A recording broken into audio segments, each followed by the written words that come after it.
बिस्मिल्लाहिर्रहमानिर्रहीम। अस्सलामु अलैकुम डियर व्यूअर्स, आपके favourite informative channel marital life problem से आपकी खिदमत में हाजिर हैं। हमारा आज का टॉपिक है हमल के ज़माने के छोटे छोटे मसाइल में से एक बहुत ही अहम मसला, कमर की निचले हिस्से में दर्द।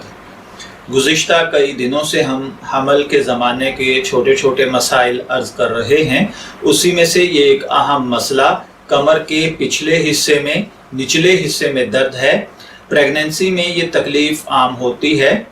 इसका कई वजूहात होती हैं, लेकिन अगर आप भी इस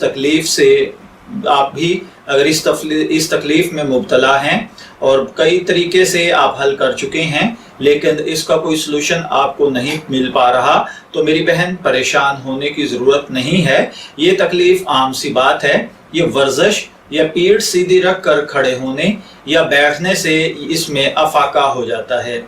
इसकी वजह खून की कमी और नाक़िस ग़िज़ाइयत होती है। देहाती इलाकों में आमतौर पर प्रेगनेंसी से पहले खून की कमी होती है, जो प्रेगनेंसी के ज़माने में और बढ़ जाती है। सेहतमंद बच्चे की खातिर औरत को अच्छी और काफ़ी ग़िज़ा खानी चाहिए। उमूमन जब यह ग़िज़ा नहीं खाई जाती या नहीं मिलती तो औरत बहुत कमज़ोर हो जाती है, उसकी रंगत फीकी पड़ जाती है या उसमें खून की कमी और नाक़िस ग़िज़ाइयत की इलामतें उसमें ज़ाहिर होना शुरू हो जाती हैं, जिसकी वजह से आपके कमर के निचले हिस्से में दर्द होना शुरू हो जाता है। तो इसमें हल्की फुल्की वर्जिश करें या कमर को सीधा करने की कोशिश करें। कुछ देर तक सीधा बैठने से इसमें अफाका हो जाता है।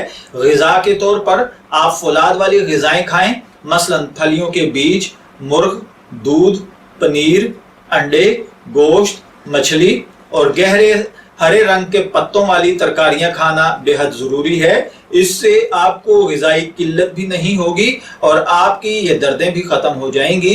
अगर इसके बावजूद आपको कमर के निचले हिस्से में दर्द रहती है तो किसी अच्छी गायनी से मशवरा कीजिए ताकि वो आपकी रहनुमाई कर सके।